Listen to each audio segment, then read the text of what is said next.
Good morning, everybody. Welcome to Treya Tarot. This is the collective reading for Friday, September 20th to Sunday, September 22nd, 2024. I am using the Ethereal Visions Tarot today because I love it so much. If you guys like these readings and you want to keep getting updated whenever I upload a video, please like, subscribe, and ring the notification bell.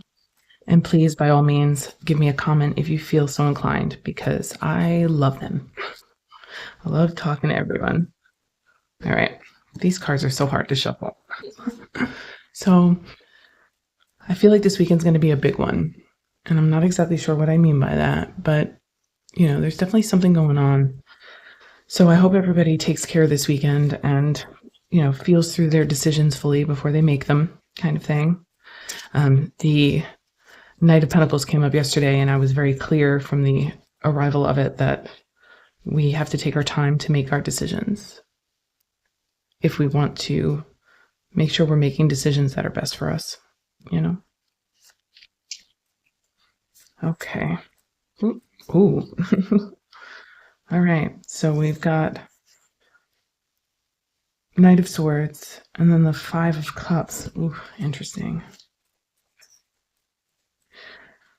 New ideas about old heartbreaks.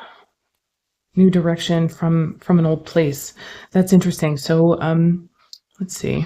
I'm not going to cut the deck today because I just feel like it's already starting without me having to do that. Queen of Swords. Wow. Drawing a boundary line. Okay. If you get reminded of the past today in any context, make sure you draw your boundary. Okay.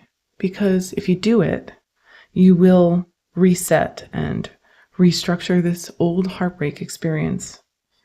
Okay. That's interesting to me. All right. The Two of Wands. Because of the size of these cards, I'm going to lay them on top of each other so we can see them all, you know, the whole card while we're doing the reading. The Emperor, which also keeps coming up. So does the Two of Wands, the Courage, and then the Knight of Cups. There's an internal wisdom that I think keeps showing up over and over again. So for this weekend, it's the courage to follow that gut internal wisdom, the truth of your experience, the strength that you've built and the consistency you've built over the past however many years that are influencing how you proceed forward towards the thing that you want. But it looks to me like we have the opportunity, I'll say it that way, we have the opportunity to take a direction that we might have resisted in the past. That Queen of Swords, there's a new direction there. There's movement, like confident movement in a direction that you may have thought was just not for you prior. Yeah. Queen of Pentacles, totally new physical situations. High Priestess, there's divine guidance there, divine knowledge there. Okay. And then the Ten of Cups. Ooh, man. Okay. So do you have the courage?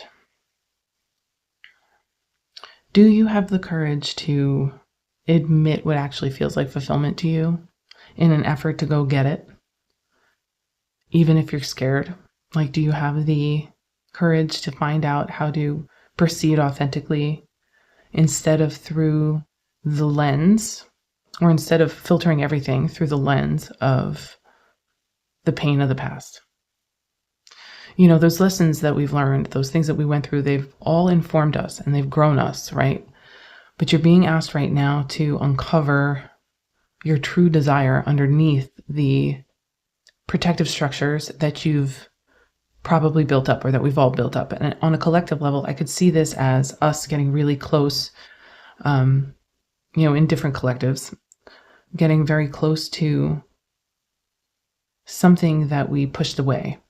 Some truth that we pushed away from ourselves, both societally and or personally, and interpersonally as well. King of Cups. So for someone or multiple people, there is definitely some kind of relational thing happening here. Ooh. Okay, and there's information we don't know yet too. Something's falling apart. What's funny is that shows up for the King of Cups, and I honestly think the King of Cups is the one who's gone through the Tower moment, who doesn't understand necessarily what's happening. So there's an intuitive process here. There's a need for self-trust, things like that. But this may be, and I'll say it because it's occurring this way, this weekend may be proof that it's the masculine side that's going through the process of having to navigate the, I'm not sure what I'm looking at, so I'm just going to trust how I feel process, because the feminine archetypes have all been processing that for a really long time. And the King of Cups shows up as that emotionally intelligent masculine energy. So there's this transition happening, this sort of like pulling down of false structures. But what it reveals is this sort of intuitive trust thing, The Hermit. I'm actually going to do it this way because I'm ruining all my cards. I like when they're all lined up. When they get all wonky, it makes me feel strange. Okay, so the Hermit, solitude, letting solitude rest. I think it's time that we come out of our solitude. And there will, yes, transformation. This weekend may bring many of us to the point where we finally accept certain partnerships. And I don't want to say what type because they could be different for everyone. But the truth is, whichever way in which you've isolated yourself. And, for some people, the isolation comes from constant connection to other people. So there's a million ways this could manifest. But in whatever way you've typecast yourself or isolated yourself or stuck to a pattern, I can pretty much see that pattern ending this week. And we are moving on to the transformation part where we recreate ourselves and our lives. And it's all coming in at once, which is probably because of the eclipse thing or, whatever. It's all kind of stories to me. But at the same time, that's, I think, why I like it. We can literally rewrite the story however we want it now. So rewrite your story in the way you want. Try and be as conscious of what it is you want as you possibly can. And go for that. All right, well, have a good weekend. And please, by all means, leave comments for me over the weekend so that I can see that, we're all together in this one. Some interesting stuff coming out. All right, well, I will see you on Monday. Have a good day.